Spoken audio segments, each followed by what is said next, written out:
Everything you're about to see is driven by sound.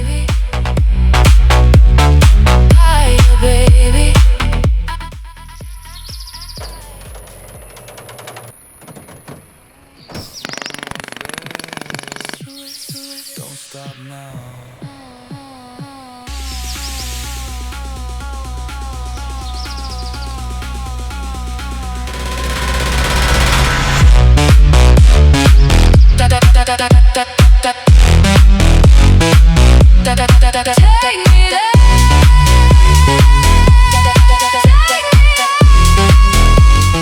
That was Herbistry's audio effector for Final Cut Pro in Motion. Hand it a track or any sound at all, and it turns that sound into motion on your footage. No keyframes, 9 effects, and 12 presets. Let's get into it. I'm inside Final Cut Pro now, and if you've purchased the plugin or you've downloaded the trial, it's going to show up in your effects browser under Herbistry's audio effector and then audio effector, or in your title browser under the same naming convention. And whether you use it as an effect or a title depends on whether you want to affect a single clip or multiple clips. If it's a single clip, use it as an effect. If it's multiple clips, use it as a title. Inside my timeline, I have a still image along with the text layer. And if I press spacebar on my keyboard, you'll see that nothing is animating. Let's grab Audio Effector and drag it on top of the title. And the first thing that you're going to notice if I press spacebar is that the text is animating by default. And that's because the animations are being driven by tempo or BPM in the plugin if you do not load a song. If I scroll down here, we'll also see that scaler is checked. If I uncheck this and I press spacebar on my keyboard, I'm going to notice that no animation is happening. And that's because you have to enable one or multiple of the animation effects. For example, if I select the first 3 and I come back here into my timeline and press spacebar, this is all 3 are now animating. Now, of course, you could drag these sliders to lessen them, and that's going to change how the animation looks, but we're going to get more into that later. Let me go ahead and disable those and only leave scaler on by default. Now, we've just shown what tempo looks like, and if we drag this down to the low end of 30 BPM, we'll see that the animation is really slow, and if we bump this up to 300, which is the max, we'll see the animation is really fast. But where this plugin really shines is when you add audio. Let's set this to 124 BPM, press enter, and now let's go ahead and press spacebar on my keyboard. The reason I set it to 124 BPM is I wanted to show you because the track that we're loading is gonna be 124 BPM, and I want to show you the speed of the animation now and also after we load this track. Cloud9 Logic, this is a track of mine that's coming out next month. We'll go ahead and select open. It's going to analyze the track, and when it finishes analyzing it, if your react to is set to beat, then the reality is this is going to happen at the same speed that it was happening before, because beat is tempo. It's the same as BPM, right? But this opens up the other reacts. So now you can use loudness, bass, mid, treble. These are spectrum-based reactions. You cannot change where bass, mid, and treble are separated. The plugin does it automatically, but each of these are going to look different. I'll select loudness. I'll come over to my browser, and I'm going to scroll down, and I'm going to grab the Cloud9 track and drag it into the timeline, just so you could hear what it sounds like. Because let me go ahead and disable the audio. If I press spacebar, you see that the animation is happening, but you don't hear anything. And that's because just because you load the audio into the plugin doesn't play any audio, right? So we line this up. Both are starting at 0, 0. If I enable it and press V, I'll go to the beginning of the timeline, press spacebar.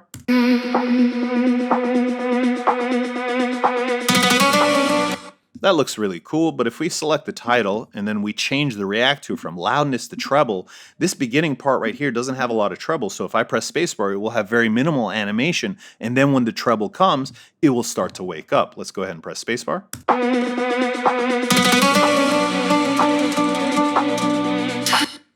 So that's pretty cool. These different react tos are going to give you creative ways to deal with animation. Now, if we go back to beat, we have another option. You'll see down here, song BPM. This is 1 times of whatever the detected BPM is. But we can double it, we can half it, we can quarter it, we can triplet it. And if it detects the right BPM, then this is totally creative, right? So if we set this to double, for example, and we come back to the beginning and press spacebar, it's still in time, but it's happening double time, right? We could, of course, half it and press spacebar. We could also put it to a quarter. And because all of this is still in time, that's really cool. Now here's the other thing. Song BPM is not just creative control. Depending on the genre of music you're working in, for example, if you work in drum and bass or you work in chill hop, sometimes because of the hi-hat structures, it will either detect half the actual BPM or double the actual BPM. And then you'd use this to fix the detected BPM, right? But in most cases, it's going to actually detect the correct BPM, and this becomes a creative driver. Now be careful, if you set this to quarter and you start messing around changing things, and then all of a sudden you can't figure out why the animation looks different, come back to your song BPM and make sure you have it set to one time detected. Now, if we switch this from beat to treble, for example, and change this to quarter, this is not going to do anything, because the spectrum-based reacts are reacting to the waveform itself, and any other modifier, such as song BPM, won't do anything unless this is set to beat. So that's important to notate, right? So before we get into audio sync, let's talk about positioning. And in order to illustrate that, let's go ahead and apply Audio Effector to the background. And we apply Audio Effector to the background, I'm going to uncheck Scalar, and then I'm going to turn on Shaker Pan. And what Shaker Pan does is you'll notice that these are empty pixels right here. Actually, it looks like it's repeating the last edge of pixels, and it's being pulled. And we can come over to the plugin and see the edge, and it is set to repeat edge, so that's kind of cool. We could change this to be mirrored, right? Which basically will mirror the edge with another duplication of whatever it was. We can tile it, so it does the mirror, but it switches the orientation of the mirror.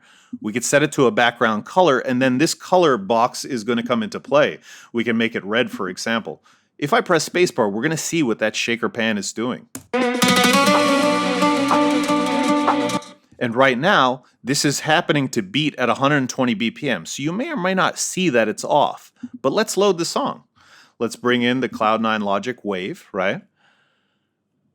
And again, we're going to animate it to beat, so this should be happening in beat. Let's bring this to the beginning, press spacebar. That's really cool, but again, when it's at beat, we have the option to quarter this, double this, half it. Let's half it. All right, so you're starting to see some of the power here. And the reason that I turned on the Shaker Pan was to show you this edge, right? So besides background color, you have the option to set this to transparent. And if you set this to transparent and you export this footage with an alpha channel, these will be transparent pixels. Let's go ahead and switch this back to background color because it makes it easier for you to see what's going on. And one of the reasons you might want to use the transform properties in the plugin as opposed to the transform properties of the clip is these happen on the first shader pass. So if we increase scale, for example, to a certain size, maybe 125, and we press spacebar, then we should not see any empty pixels. And now it doesn't matter what we set the edge to because that's being overridden by the fact that the scale is big enough not to show any empty pixels. And this maybe comes into play if you start rotating, for example, and you want this to be bigger, then you could scale this up, and now we shouldn't see any red space, for example. But consequently, you could switch background color to be mirror and drop this down to 100. And watch what happens. This now looks like one seamless pattern, but it's not. In order for me to show you, let's set the background to background color, and now you see that there's all kinds of space that's not being taken care of, right? Switch it back to mirror, one seamless tile. So that goes over using the edge along with the scale properties. Okay, the next thing that I want to show you is how to drive motion from the audio of a clip. Let's go ahead and select this jackhammer clip right here. We'll make sure the playhead is at the end, and we'll go ahead and press W on our keyboard. And what that does is it inserts the clip wherever the playhead is.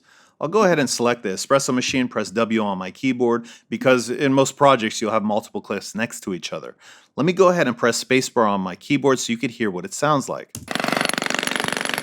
If we wanted to export this audio, so this audio could drive this clip's animation, we'd select the clip, go to the beginning of it, we'd press I on our keyboard to set an in point, we'd go to the end of the clip and press O on the keyboard to select an out point, and then we'd come up to the share button and select export file. Then select settings, change your format to make sure it's audio only, and AAC is fine for this. We'll select next, We'll click on jackhammer right here because I've already saved the file. We'll click save and select replace. Now, if I click on audio effector and drag it on top of jackhammer, right, this is now going to animate the jackhammer. If I press spacebar, watch what happens.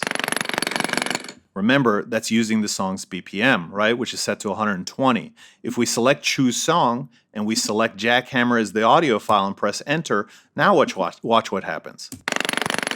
It looks the same, and that's because the react to is set to beat. If we change this to loudness, watch what happens. And while that looks really cool, that's a bit much, right? So let's scroll down here. Let's change some things. The scalar strength, let's put that to 20, for example. And the reality is, if the camera was being affected by this jackhammer, it wouldn't just be scaling. It would also be some pan, some tilt. But at these numbers, that's a bit crazy. Let's press spacebar just so you can see what it would look like. That's a bit much, right? So let's drop this down, maybe set this to, I don't know, 6 and 10 or something like that. And then let's go ahead and press spacebar. Let's see what's happening. That's looking really good. And let's say we like the relation of these three effects with each other. We can scroll up and drop the intensity to, let's say, something like 55 or something like that. Let's press spacebar. Now this is looking legit, it's looking real, and that's our goal. When we're using a clip's audio to drive its motion, we're looking for something that sells the idea of that motion. And so probably it's going to be smaller numbers, less intensity, etc. Changing the react to make sure it's hitting, like, obviously if we set this to bass or treble, it would look slightly different too. So let's set bass. Let's select treble. All of them looking slightly different. All right, now that we've learned we can drive a clip's motion by its audio, let's talk about sync, which is arguably one of the most important parts of the plugin. And then we'll get into effects, which is arguably the most fun part of the plugin. So to illustrate this, let me grab this clip of a woman dancing. I'll drag it to the end of my timeline. I'll also grab this audio clip of Cloud9 Logic and drag it below. I'm going to press B on my keyboard to get rid of this excess audio because we don't need it. Press Shift-Z to fit everything in my timeline view. I'll grab Audio Effector and drag it on top of the woman dancing clip. Now, let's go ahead and load the same song that we have loaded below it. By default, Sync to is set to clip head, and what that means is at the beginning of the clip, which is starting at 18 seconds in, that start the same audio that we loaded into the clip at the beginning of the clip's head. Now, what happens if this audio has some dead silence at the beginning? And in this pseudo example, I say pseudo because the audio track starts right away. But if there was 12 frames of silence, we would need to tell the plugin that. So with clip head selected, we would come over here and enter audio sync, which is in seconds, and then sync frames. If we said this started 12 frames in, we would type 12 here, and now the audio file that we loaded, which we're saying had 12 seconds of silence, will now start when the audio starts immediate at the beginning of the clip. Now, that's one example. Let's press B on our keyboard and cut this clip above. Let's also select this and put it back to 0 because it's really no dead silence in that clip, right? Now what happened when we cut this clip, this secondary clip is saying it's also set to clip head. So it's saying the beginning of this audio file starts at 0, 0 right here. So this is not going to work. If I press spacebar, you may or may not have seen it because my computer's lagging while it's recording the tutorial, but there was a jump between these two clips. Now, we could select this clip right here, and we could find out how far in it is. Remember, the audio file starts at 18, and this cut right here is at 2 seconds and 20 frames in. So if we select this clip, and we set this to 2 for 2 seconds and 20 frames, now there will be no jump. Hopefully the computer's keeping up. You may not have heard the audio because it's taking a second to play, but there was no visual change when we passed over the cut because now it's in time. But what happens if you make another cut, etc.? Are you going to go into each of these clips and enter the sync by doing the math and whatever? That's crazy. Go ahead and press A on my keyboard. We're going to delete these clips. We'll drag this back out to be the full length. There's a better way. Select a clip, come up to sync to, change it from clip head, select timeline. When you set it to timeline, what you're doing is you're telling it to follow the timeline. And by default, it's 0, 0, meaning it's saying that this clip starts at 0, 0 over here. Mind you, this clip is longer than all of this. I'm showing you that on purpose because if we set this clip right now and press spacebar, it's going to do something. but it's not in time, unfortunately. So if we want the audio to actually start here at 18 seconds in, we need to tell it to start 18 seconds in. So we come up to audio sync, we type 18, and we're good to go. Again, if there were any frames, we type that in. Now if we go to the beginning of this track, we make sure instead of beat, it's set to loudness. We should see it all lined up. I'll press spacebar.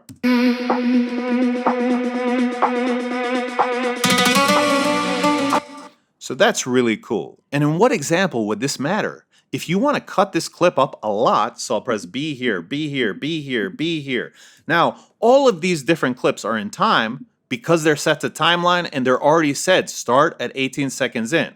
Now, remember, it's saying the audio started 18 seconds in. It knows that this clip is this far in, so you don't have to do anything to the clip. Now let's do this. Let's come up here to our presets and let's just pick different presets because we haven't even talked about the presets. And by selecting a bunch of different presets, we'll give you some ideas of what this thing can do by default. Of course, you could change everything to whatever you see fit. Let's go ahead and start the playback.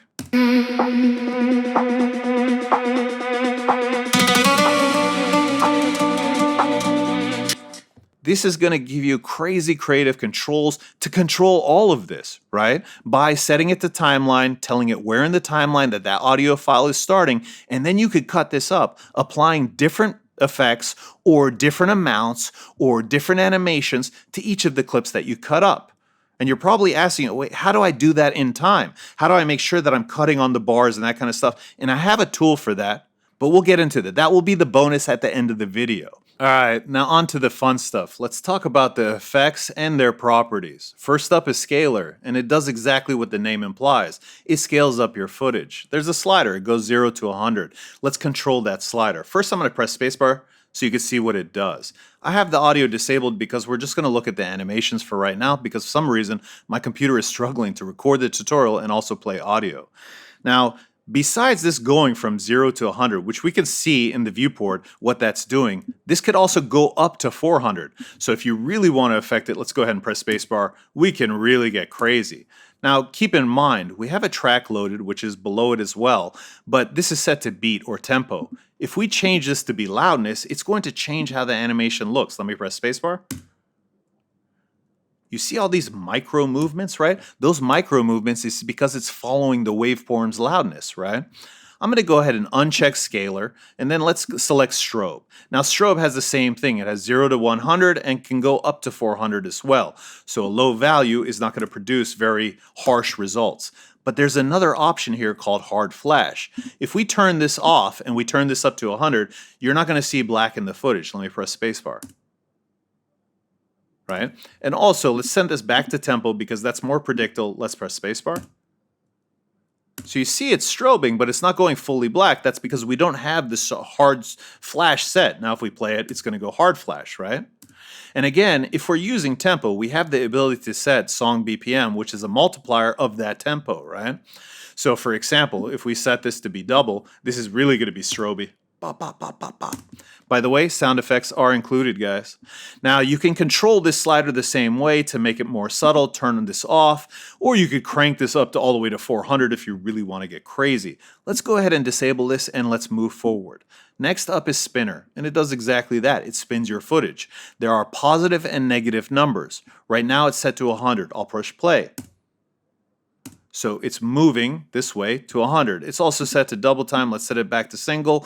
And let me show you that the slider can go to negative 100. Now it goes in the opposite direction.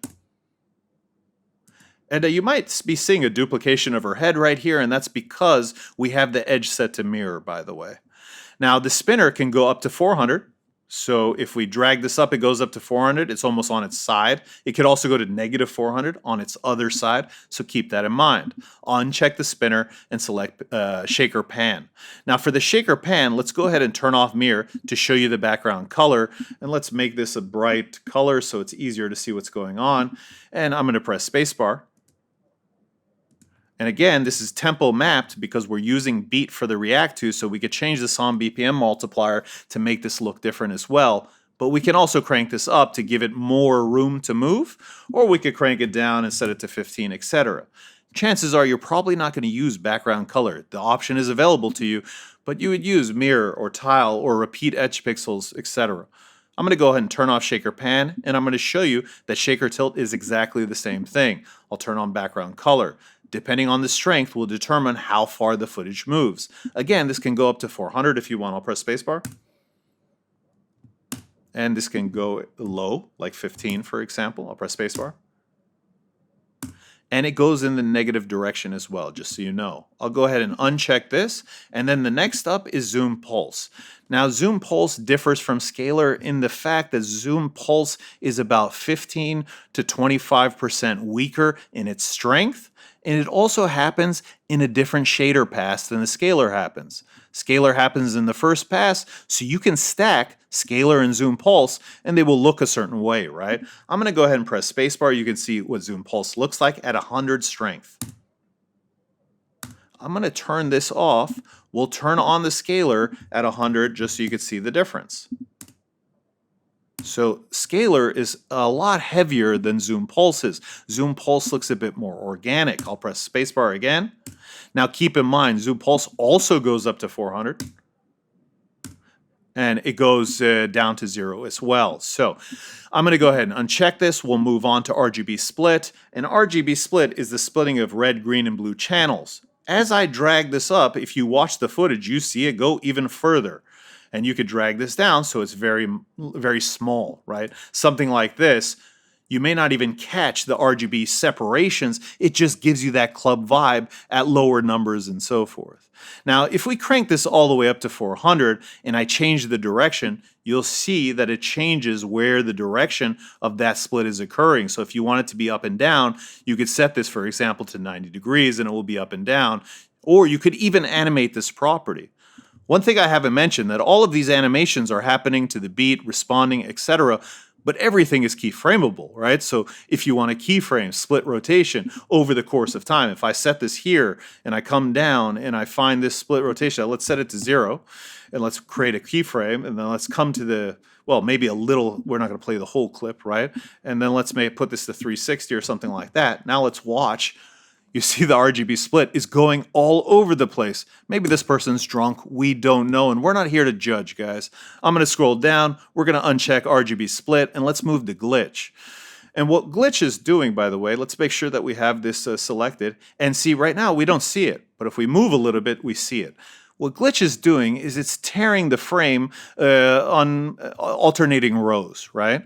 And as we lower this slider, you'll see that the tears become less. If we increase the slider beyond 100 to 400, it really glitches out. It adds some more scan lines, etc. The glitch direction doesn't change the direction of the glitch. It changes what portion of the image is being used as a reference. Let's change this number so you can see it is changing exactly where the reference is being used for the tears, right?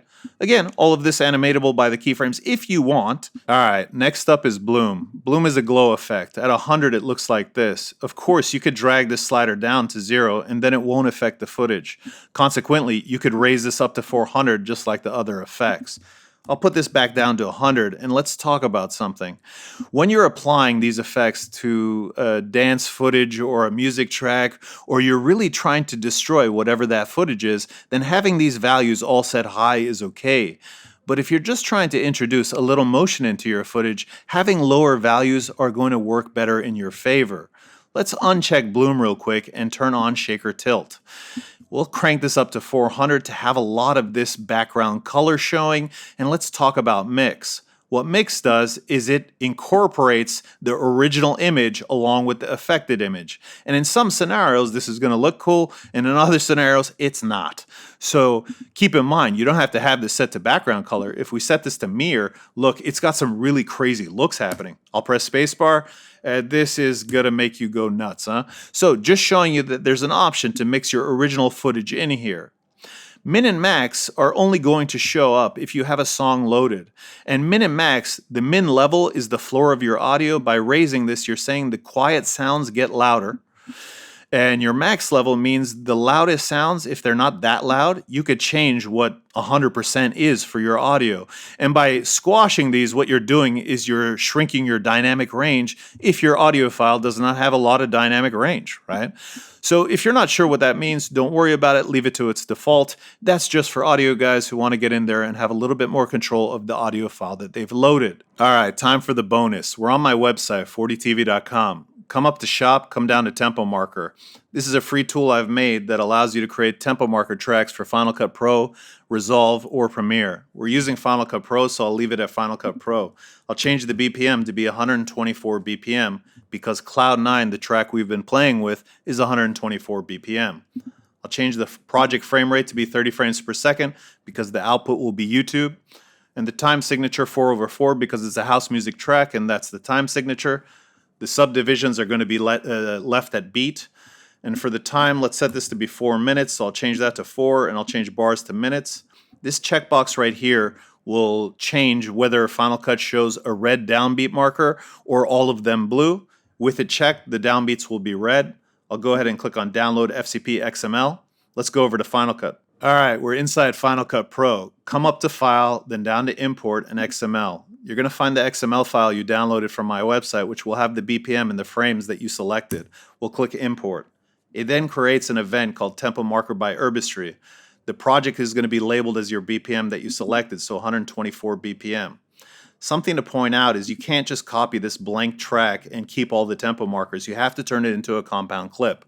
Right-click on it, select New Compound Clip, and let's call this TM1 for Tempo Marker 1. I'm going to press Command-C on my keyboard. I'll come over to Demos, double-click on Audio Effector, and let's press Command-V on my keyboard to paste it. Now when we select this compound clip, we can come up to Clip and select break Apart Clip Items, and it makes this with all the tempo markers, which is what we want. I'll then scroll down right here, grab the Cloud9 Logic track, and drag it into my timeline. I'll also grab this woman dancing and drag this between the two clips. Because I want to cut this clip, let's go ahead and zoom in to be at the beginning of this timeline. Because I want to cut this clip, let's apply Audio Effector, load this song by clicking on Choose Song, select Cloud9 Logic. After it analyzes it, what I want to do is change the sync from clip head to be timeline. And now when I come in here and I cut, for example, on the downbeats, which are all the red ones, right? Now this is all in time because each of these clips are set to timeline. It's set to 0, 0 of the timeline because the audio is at the 0, 0 of the timeline. And now when we make these cuts, we can apply different animations to the different cuts. So in the first one, we'll leave it at the default, which is this scalar set to 100, right? On the second one, let's change the preset to be melt. Now, keep in mind, this is set to loudness. The react to is also, all the presets have a react to. So some of the reacts may not work with the audio at this point in time. So for example, if we had set this preset for melt and we set it to subwoofer, for example, which uses bass, there's no bass right here. So if I press play, nothing's really being affected right there, right? But if we change the subwoofer and change bass, the react, and change this to beat, now it's going to work. Right? And that's doing scalar plus some movements with the shaker, right? Both shakers. Next, if we select the next clip, we can come over here and set this to melt. All of this is going to happen in time. Let's go to the beginning. And this first one, even though this is working, the subwoofer, it's not showing enough. Let's put it to shimmer. And let's put this to loudness. And let's crank up the shimmer. Something like that. Let's go to the beginning and press spacebar.